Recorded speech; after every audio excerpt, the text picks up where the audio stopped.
Hey there, and thanks for joining us on Dynamo BIM. I am Dana, and with me is Ehsan. Today, we're going to be creating a functional tool using Python.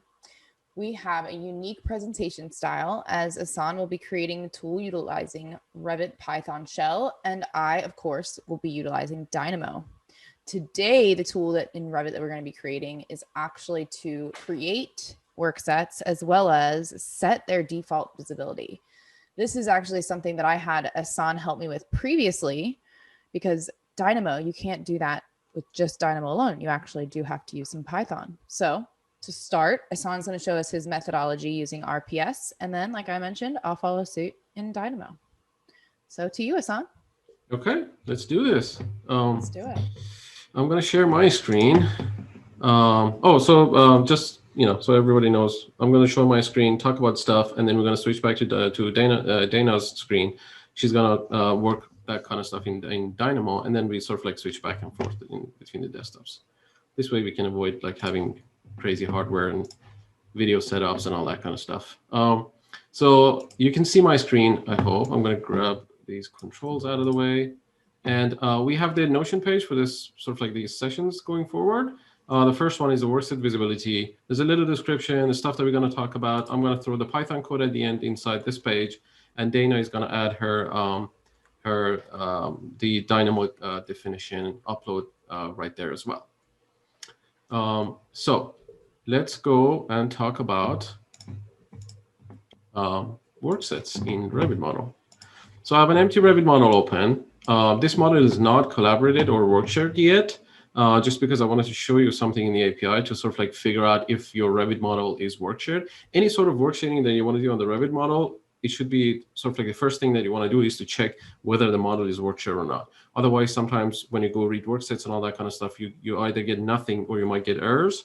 So it's always good to make sure the model is work shared. Or if the user wants to do something on a model and it's not work shared, you can actually let the user know very early on that, hey, like your model is not work shared. I'm not going to work. So I'm going to open Revit Python shell. And as in the previous sessions that we discussed, we have the initializer script that sort of like gives us access to the document. You have access, Dana, to the doc in your Dynamo definition. But to make sure, to check whether a model is work shared or not, we're going to check at the property that's called IsWorkshared on the document object, right? So doc is work shared. If I click on that, it tells me it's false. And if you look at this in the API, if I go into the document class, under its properties, I'm in the wrong document class. So there are two different document classes. One is in the document, sort of like DB document. One is Revit creation document. You want the DB document.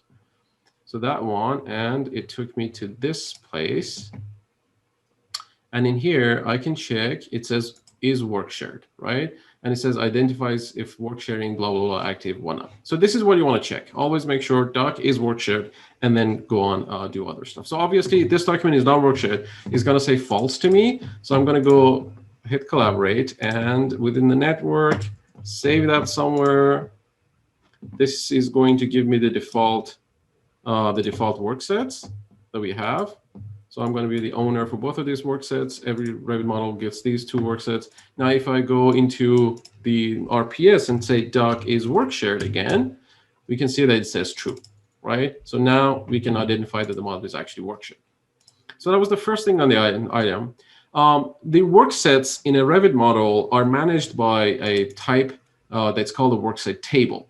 To get access to that table, let's actually look at the Worksite Table here in the API. Worksite Table class. And if we look at some of the methods and parameters and stuff that this class has, let's look at the members. We'll see that you can get a workset by its GUI ID or the workset ID. You can check, like there's a utility method that helps you check whether the workset name is unique enough, or you can rename a workset, a whole bunch of stuff around working with worksets. The Worksite Table is the one that sort of like stores the workset information in that specific table. This table doesn't have a visual representation, so you can't open it inside Revit, but this will give you access to the workset data sort of like in the Revit API. So you might want to know about this. We're not going to use this today, I don't think, but just know that that exists. every workset in the Revit API is represented as a workset class. So if I search workset class, we can see that this is data that sort of like the data type for a Revit workset. And it has a create method that we can use to create stuff. And it has a couple of properties, like you can check whether that workset is editable, is open, is visible by default, and you can check the workset kind. There are different kinds of worksets in Revit document. So know that as well. If I look at the workset enumeration, which gives me the list of the workset types that are in the Revit model, I can see there's family worksets, view worksets, standard worksets, user worksets, and you can kind of see this in the workset manager inside your Revit model too, that you can check on the family to see the family worksets, project standard worksets, and then the view worksets that are also part of this model. But generally what we deal with is the user created worksets. This is the one that we want to work with. So we don't worry about this stuff too much. I'm showing you a couple of things in the API to know around how worksets are sort of like set up and are supposed to work. And the last one is there's a utility called work sharing utils. That's still part of the Revit DB sort of like namespace. You see this pattern inside the Revit API quite a lot, that there's a whole bunch of types that their name end at utils, and there's sort of like utility methods and utility functions around working with that topic. So you might say like formatting utils that help you format data types and stuff. Like if you want to convert, I don't know, if you want to have a length and you want to format it correctly, stuff like that. And then you have one for work sharing that helps you sort of like gives you some options around work sharing. One of these stuff is actually pretty useful, is one that's called get work sharing tooltip info. And that if you pass a document and element to it, it will give you the information on that element, so you can see who is the owner and who is the person that last changed that, and a couple other stuff. You see that in the Revit UI, when you hover over a element, when you're in a worksheet document, it tells you who is the owner and all that kind of stuff in the tooltip. So it's sort of like you can get that information from the API as well. Okay, knowing all of that, let's go and start creating worksets first. So I'm going to open a Python script that I've created inside Visual Studio Code. Dana is going to do the same thing with Dynamo. I have created a list. If you remember lists in Python, a list is a list of items. In this list, we have 3 items, the 3 strings. These are going to be the names of the different worksets that we have. I'm going to import, I'm going to say from Autodesk.Revit import db, and get into the habit of doing this instead of from Autodesk Revit.db import everything. Import everything. Don't ever do this. That's a bad habit. It brings a lot of different types and stuff like that to your model, to your script, and it's not a good pattern. So always import the DB, and we'll find all the types that we need from the DB. Because I'm not running in the Revit environment, this is just a script that I'm creating in Visual Studio Code. I can see that there's a lot of like a couple of type hinting and stuff like that happening on my script, just because the Python that's processing this file doesn't know where Autodesk Revit and all that kind of stuff is. So don't worry about this. We're going to run this script inside Revit Python shell. We are going to make changes to the model. So we need a transaction. But before that, I want to make sure that sort of like we have, what's his name? We have the access to, we make sure that our document is actually work shared. So I'm going to say if doc is work shared, if it's work shared, then we do our work inside this block. But because I don't want to write like 50 lines right after this, we're going to modularize our program. And sort of like Dana can follow this modularization in her Dynamo definitions, just because like when we create functions, those functions very closely resemble Dynamo components or Dynamo nodes. So I'm going to actually define a function that says create worksets. So its job is to create a series of worksets, and its input would be workset names. Right, so it takes in a series of names of, actually, let's just say, let's call it names. It takes a series of names and would create worksets based on that. So I'm going to use, to create worksets, as I showed you, if I go to workset class and look at its methods, we can see that there's only one method in here. And every time you go to the documentation and you see you're looking at an object or a data type, I'm sorry, and you see this S, this orange S by the sort of side of that method name, that means that it's static. If you actually hover over it, it'll tell you it's static member. Static members are a complex topic to talk about, but just know that when a member is static, you don't need the actual workset to be able to access that method. You just can call it by the workset class name, and I'll show you how that works. So instead of actually having a workset, I can say db workset, which is that type that we actually are seeing in the API, and then say create and call that function directly on that type. All your create methods in Revit API are like this. So you can just find whatever create methods that you want or whatever flavor, but sometimes objects have different multiple ways of creating, so they take different inputs. In this case, if I create or click over the create, I can see that it needs document and it needs a name for the workset. So pretty simple. We have access to the document.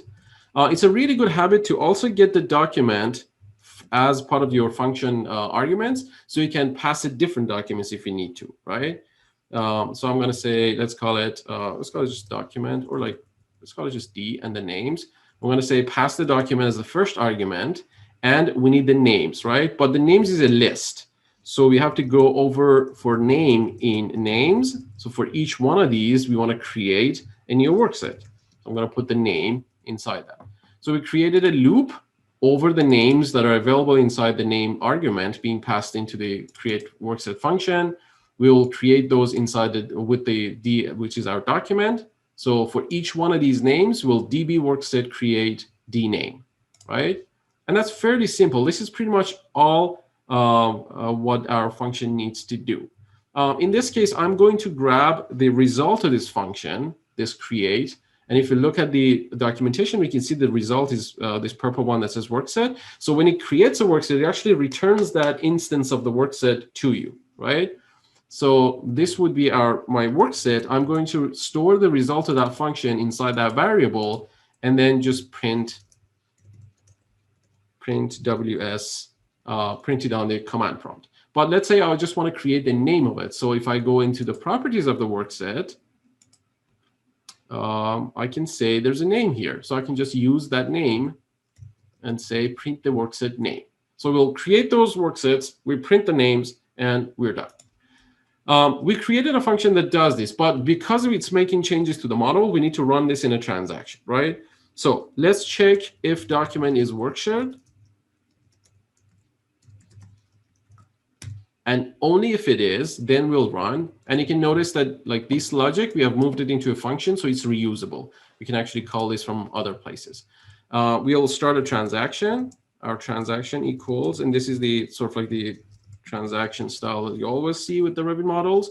Dana is going to use something that's slightly different because she runs in a Dynamo environment. So that Dynamo will handle that kind of transaction. If you're working with Rhino inside Revit, it might be slightly different, although most these transaction styles would actually work. To create a transaction, you have to provide the document that the transaction belongs to and the name of that transaction. We're going to say create worksets, right? That would be the name of the command that will show up in the undo redo list in Revit. So that's the name of the action that we're taking. It could be anything. You could name it anything you want to. And then we're going to say transaction start. And we're going to call the function that we created, create worksets, with the name of these worksets that we had created here. I'm going to actually move that list. I'm going to move all the imports to the top, which is a really good habit. I'm going to put the name of the worksets right before this. If this sort of like this condition doesn't pass, don't use that workset name. But if it does, we'll pass the document and the worksets names that we have. It looks like you renamed it up at the top to names, the workset name list. So do you need to rename number 10 to names as well, so it finds that same? No. So these are two different variables. This is a variable that stores that list. We'll pass this as an argument to the function. The function will take the new name of names that works within the scope of the function, right? So it's like you have a component that has an output that's named something, and then another component that has an input that's a different name. right? It's the same data going through, but the outputs, the actual name of the variable and what the function receives, the name will be different because this is the name of the argument. So Python will take the contents of this workset names and it would pass it into that names variable, right? And what we want to make sure is that like I didn't use the same name in here because then it would confuse Python as like, well, you have something in a global space, but you also have something inside your function. I did the same thing with the doc, so I'm just using D right there, but you can use anything else. So we'll take the list that we have, we'll give it to the function. All of this will go all at once. So this function doesn't execute 3 times. It executes 1 time, but inside of it, there's a loop that goes over however many different names of the worksets that we have created and creates those worksets. And then to ensure that all of these changes are actually applied, we commit our transaction. And this sort of like the creating a transaction, start and commit is part of the Revit API. You have to make sure that you make your changes, make your model changes here inside that transaction. So you then have the same pattern. You have a place that start your transaction using Dynamo's transaction manager and end the transaction whenever, sort of like whenever that transaction ends, right? It's also a good habit. So we pretty much have everything. The only thing that I want to add to this script is I want to go back to the top and add 3 quotation marks and end with 3 quotation marks. So 3 on one side, 3 on the other side, and add a description for this Python script. This is a Python convention. It's not required, but it's a convention for the first line of the script to be what this script is supposed to do. So I'm going to say create worksets from a list and set default visibility. Missed an I there. Okay. I think we got everything running. I'm going to go inside my model and say Revit Python shell. And instead of typing up scripts in here, I'm just going to open that script right here.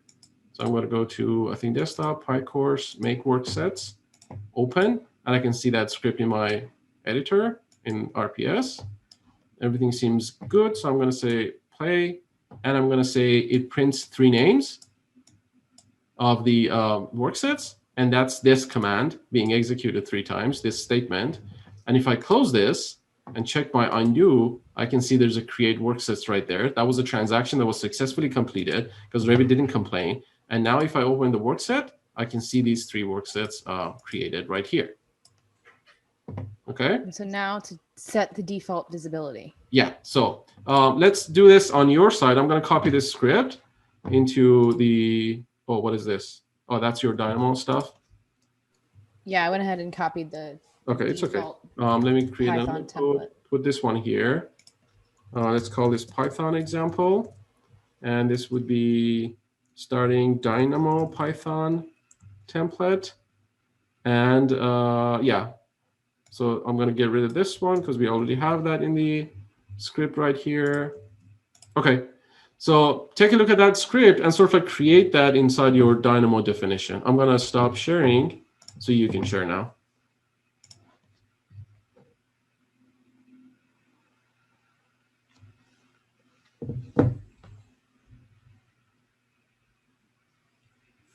Oh, cool. Okay, so we got the names set up in a code block.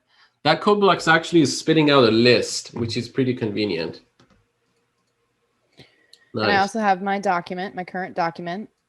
Okay. So I think I have the 2 inputs that I need based off of what you were describing, right? Yeah. And so then once again, I copied this into the Notion page. So we have a kind of a starting Python here, which, as you mentioned, kind of imports some of those Revit services, actually brings in the document.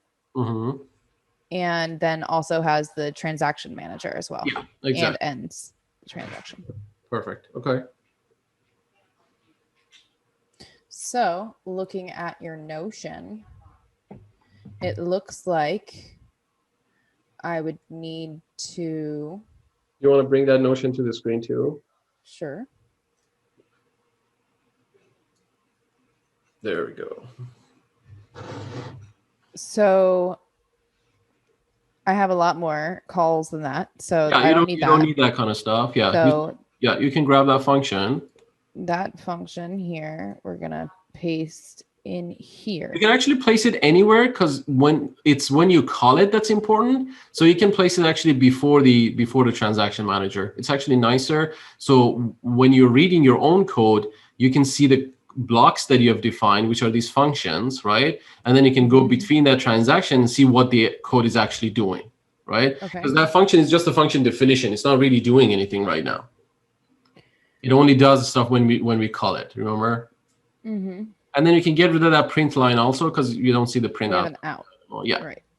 Okay. So we would put here.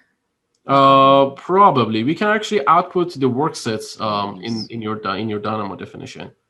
Let's do. And so yeah, we need to do that also, right? We Okay, so let's do this. Let's create a work set. Let's create a list of work sets from that function. So go after line 29 as the first line of your function. Yeah, create say new work sets. Make a list. Make an empty list. New work sets equals yeah, an empty list. You don't have to. No. There's no. You don't. Oh, I see. Just do a open script. Yeah, exactly. That's an empty list in Python. Mm-hmm. And the pattern. But I don't need to tell it to be like input 0. No. I'll tell you. I'll tell you what happens. Just okay. Follow along. So in naming conventions, if everybody else want to follow, you can do the snake case for the naming and sort of like put a space before the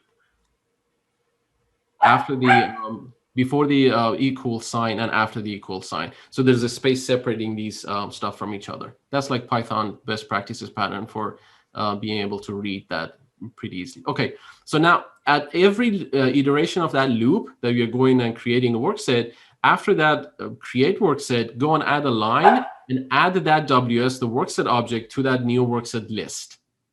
So go to the line right after that, and we'll use the utility method add on the list after the create. Go on line 33.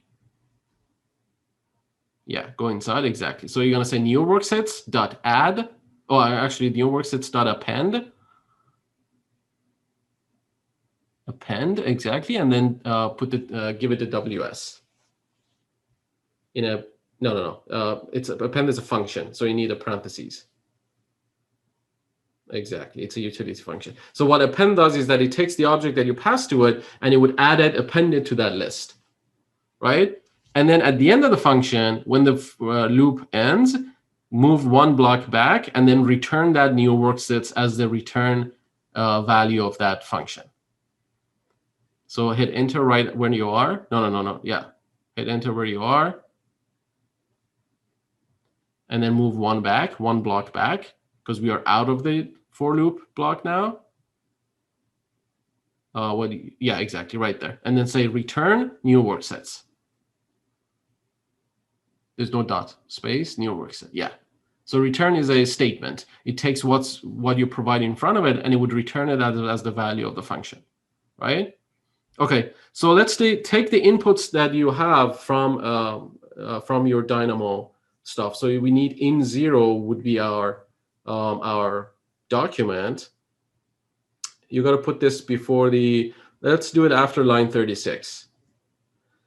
Let's keep the definition stuff in their own place, and then the actual logic of the code, what we're doing, in a different place. So here you need to import the in0.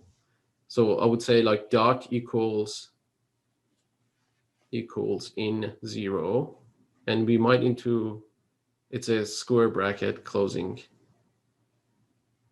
Okay, and then this would be workset names, exactly, equals in1. There are two things that I'm not sure how does that work in Dynamo. We have to figure that out. So Dynamo in Grasshopper, usually everything is passed as items, unless you set the input method differently. When this one, we might have to figure this out. And then yeah, so we have the doc and we have the workset names. Let's actually call the function at line 42. in front of the out. So we call the function create workset. We want to call the function and return a value and place it inside out, right? And get into a habit of not using capitals on your names in Python at least. Although if you ever write C#, that's a habit that needs to completely change. Every one of these languages use a different naming style as their default. Parentheses, document, and worksets. It's Nope, what? comma. Document. You're passing two things to a function. Document, comma, workset names. Just like the script that I sort of created in Python, it's the exact same thing. So we grab the document and the worksets from the Dynamo inputs. We'll create the transaction. We'll call the function with those inputs as arguments. The code will go to the function. We'll execute all of that. We'll create the new worksets, create a list out of those worksets, and we'll return the list, and we'll place that list inside the output parameter, right? Okay. Okay, hit save. And can I change this so that it actually names the transaction? No, the namings of those are not sort of like, they're not up to you. That's the Dynamo API. It's the name of that Dynamo functions that sort of like creates that. Okay, we're getting errors, it seems like. Operation failed does not match any outer. Oh, so we have when Python complains about indentation levels, it's because somewhere in our script we're not using the right indentation.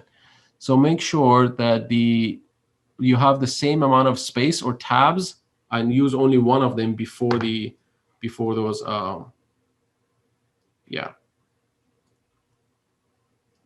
So yeah, make sure you got tabs or spaces. Actually, the suggested one is 4 spaces, but that's harder. Yep. Okay, so that should be good. What's the complaint now? Hold on. Okay, expected document got document. Good. So remove your first line of the document. Yeah. Let's just use the active document and uncomment the line 24 that we grabbed the document from Dynamo itself. And so we have to go to the script and then get rid of the exactly, and then connect the names. Okay, so let's look at the error now. Okay, so create worksets, it takes exactly 2 arguments. Let's make sure that we have passed 2 arguments to it. There's no, okay, perfect. Okay, so we get a list of worksets out of that. And if you go to your Revit model right now, you should see the extra worksets that have been created for you. Perfect. Okay, so the same thing works in here. The only sort of like challenge that we had is to figure out how to get the document out of Dynamo, which we can solve later and figure out how the Dynamo API works. This is part of the challenge of like working with the Dynamo API because you're running inside the Dynamo definition. Okay, should I switch back and talk about the setting visibility? Yeah. Okay, so if you want to clean up your definition, I'm going to switch back to my desktop, and let's talk about the rest of these things. Okay, I'm going to close my Dynamo. Okay, so in the next phase, I'm going to actually go into my Revit model and undo this change that I did. So that create worksets plus the other Dynamo stuff that I did. I undid that changes. So if I check my worksets again, all those are done. And this is part of the reason that we create transactions, because Revit can record our actions during that time and then give us a free undo basically after that. Like you don't have to do anything for undo. As long as you create a correct transaction and perform your actions, Revit will give you an automatic undo for all the changes that you did. So what we want to do is that we want to also set the visibility, the default visibility of this workset when we create it. I'm going to create another function in here that we're going to call it set workset. Let's call it default visibility. It's a little bit of a long name, but it's going to take the workset object, the one that we just created, or like we find in our Revit model, and it's going to sort of like take a state or like the visibility, whether it's on or off, and we're going to actually let me fix the spelling in here. We're going to make that change right here inside our script using the Revit API. So what we need is that if you scroll down to the so I'm going to Revit.db namespace, and I'm going way to the bottom of the list where the worksets are, the workset stuff are. So the workset is here, and all the W worksets are sorted right here. I'm going to look for Worksite Default Visibility Setting class. So this is a specific class type that Revit API provides just for this purpose. So we can set default visibility classes and stuff like that. Don't ask me why they've done this. Some of these are not really good choices, in my opinion. But then, like, I'm not a Revit programmer, so I'm sure they have a reason to do this. Inside this, there's a method, there's a utility that's called set workset visibility. It takes the workset ID and a Boolean value that tells sort of like the API whether we want it to be default visible or default not visible, right? But if I click on the settings class and go to the members, I can see that I need to get the get workset default visibility settings. It's a static class, so I have to get the instance of this visibility setter thing that is existing in the Revit API, and it's active for our document from Revit to be able to make that change, right? So if I click on this, I'll see that it needs the document. It is the active document that I'm working on to return that to me. So for every document, Revit has this thing in its memory that's called a visibility setter, this workset default visibility settings thing that's for every document, and we have to get that to be able to make the change to the workset visibility. So here I'm going to say, let's call it workset default visibility settings, and this is quite common for the long names to be shortened like this inside the functions and stuff like that. You're not giving this away to other people so they won't confuse them. It's just inside your function. You don't create a massive name. I'm going to grab the name of that class, which is Worksite default visibility settings. We're going to call the function, the static function on it, which is get Worksite default visibility setting, and we're going to pass the document to it. So in this case, for this one, I also need to pass the document right here. There's a way of not getting the document from the workset itself also, but it's getting into a habit of, like, for any function that you're creating that wants to make a change or query something from Revit document and stuff in Python, get into the habit of passing the document as your first argument, so that function can work on any document that you pass to it, not just the active document. Okay, so what we're doing is that we're getting from the DB workset default visibility, we are calling that static function, and we are getting that workset visibility setter, whatever, for that specific document. Now we can say on that workset visibility, which is of the same type, we can call set workset visibility. We get the workset that we have and use its ID, because it's workset ID that it wants to have first. And to find this stuff, if you actually go to the workset class, it is a standard Revit element. So if you go under members, you can see that it has an ID, and its type is workset ID. It's the exact same thing that function needs. And we're going to pass the state. Our state is going to be a Boolean value, whether it's true or false, right? So we're going to create worksets, and after each one of these, let's say, do we want them to be hidden or not hidden? If they have hidden in the name. Okay, that's pretty easy. So after we created the workset in our function, we can say if hidden in name.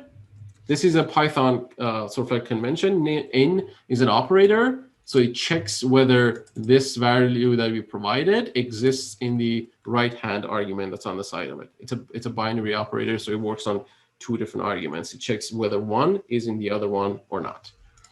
So name is a string. It checks if that hidden is in this string. If name was a list, if it was a list of workset names, it would check whether that value is inside that list or not.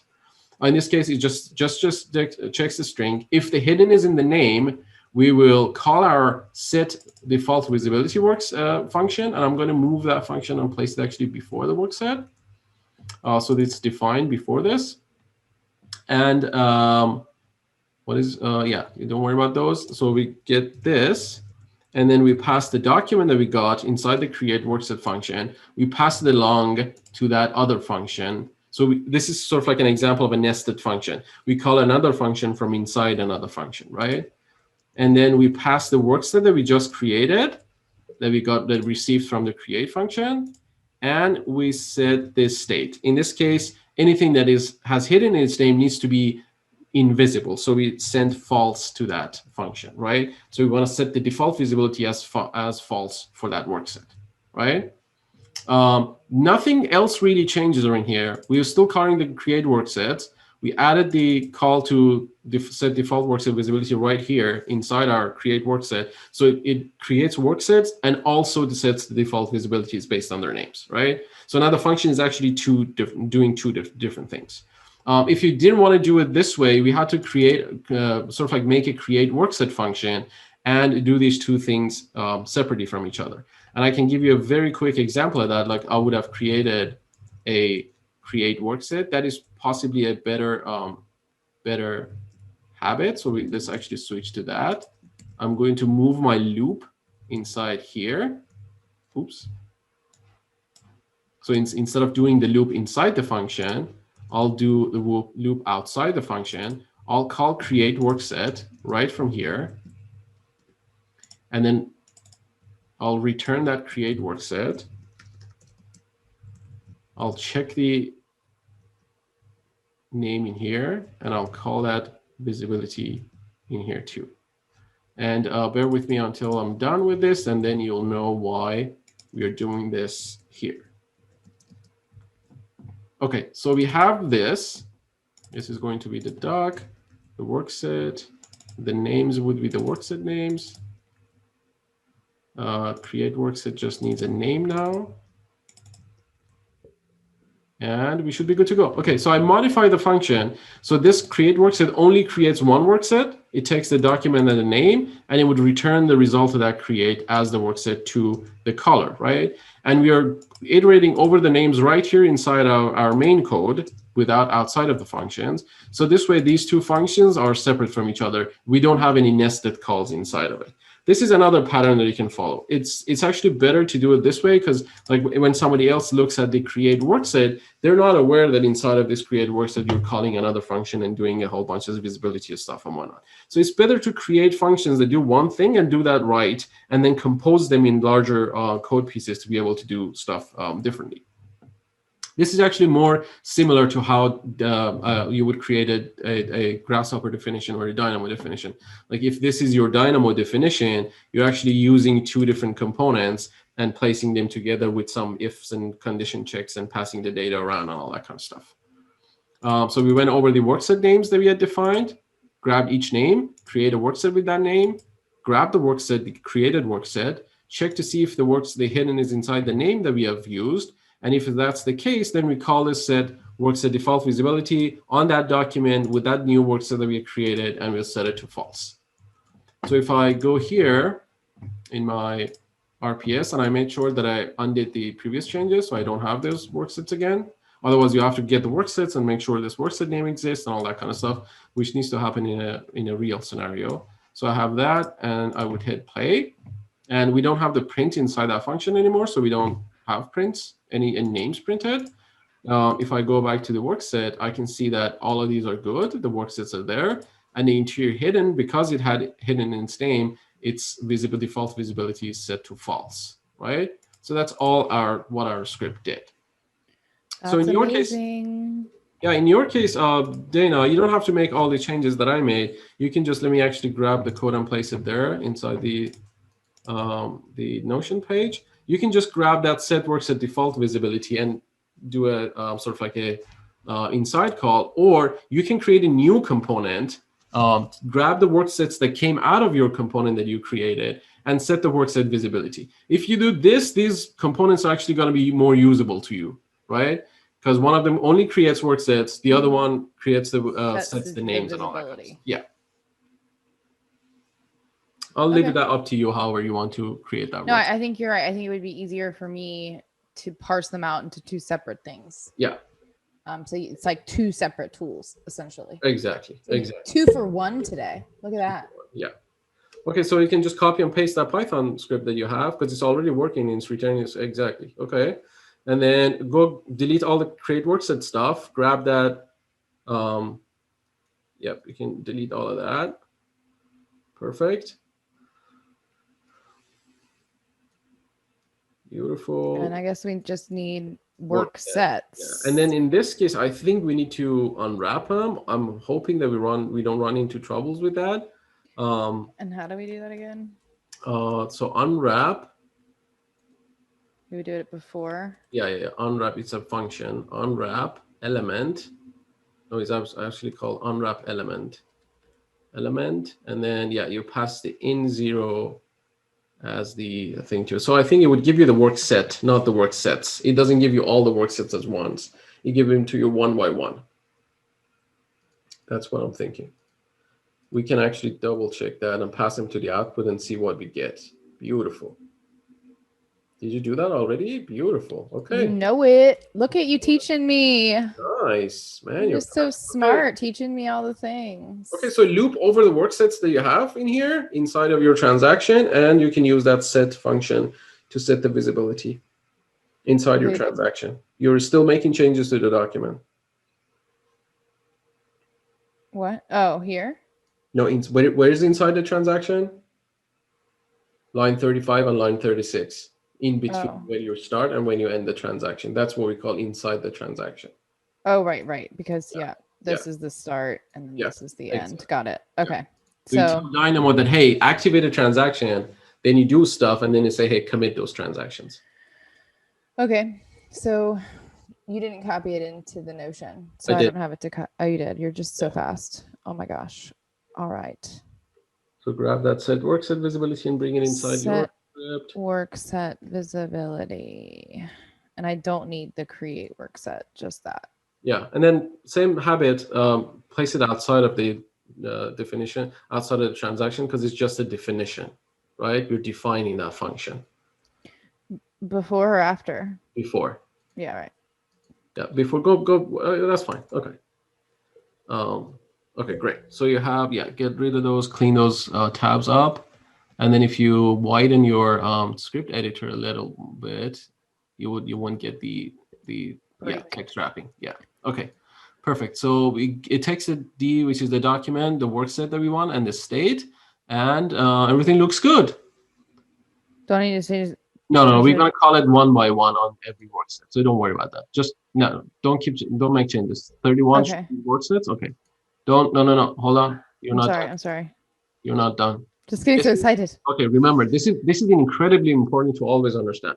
That function that we just added is a function definition.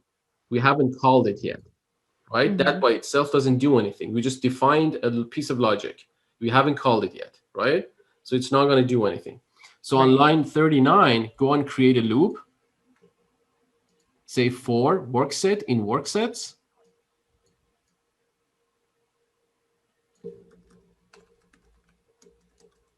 So for every one of these worksets, get rid of the rest of the lines. Yeah. Okay, go back and enter again because you got two tabs in there. Yeah. One tab. Okay, great. Now call the set workset default visibility function. So just copy the name of that function in there on line 40. This guy. Name the function that you just created. What is the function that you created? This whole thing. Yeah, but the definition is a keyword. The name of that function, that's the name of the function. That's what you use to call it. Okay, the first argument is document, which is doc. Great. Second one is the workset that we just passed to it. It's not finished. It needs another one. Okay. And we want to set it to false if the name contains hidden, right? So pass false to it, comma false. Okay, close the parentheses and go on line before that, add a line before line 40 after the workset, and say if hidden is a string, so type it in quotations, and then your H is capitalized inside the name of those Yeah. Okay. So I was checking that in the name in my script. You have to say, because you don't have access to the list of the names anymore, because it's a different component. Just get the name from the workset. So you said workset.name. Name is capital N.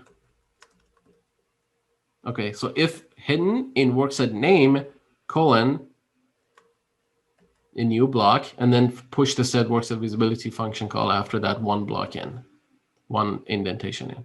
Okay, does that make sense now? Mm-hmm.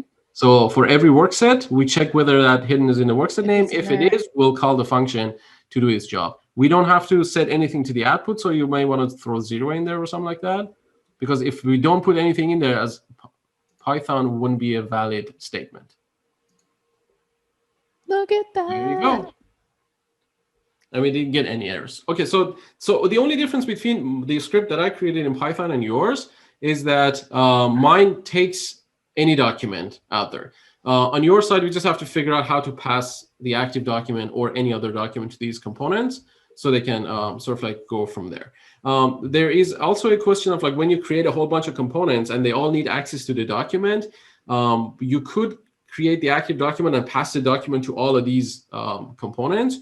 Or if you look at the Revit API, you'll see that the workset or DB have a document property. So any of these or element have a document property. So if you have access to an element, you can actually ask it which document it belongs to, right? So you don't have to pass the document to every one of these components. If the workset is coming to the component, you can say, hey, workset, document, what is your document? Which document is your document? And then operate on that document automatically, right? So in a lot of these cases, you can actually don't have to get the document. By getting the element, you already know which document it belongs to, right?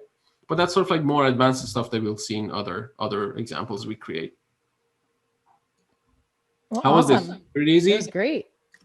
Like I said, 2 tools for the price of 1. Okay. The only thing I'll make sure that we share the Notion and the comments and any other information that we have to share so that people can get all of this. The only thing I would say in terms of like learning Python would be review the function stuff that we talked about in one of those sessions. So you become more comfortable with how functions and their arguments and the names and how we call them and all that kind of stuff works. And hit me up if you have any questions. We'll talk about functions a little bit more. Awesome. Well, thank you, Ehsan. Of course. And thank you for joining on Dynamo BIM.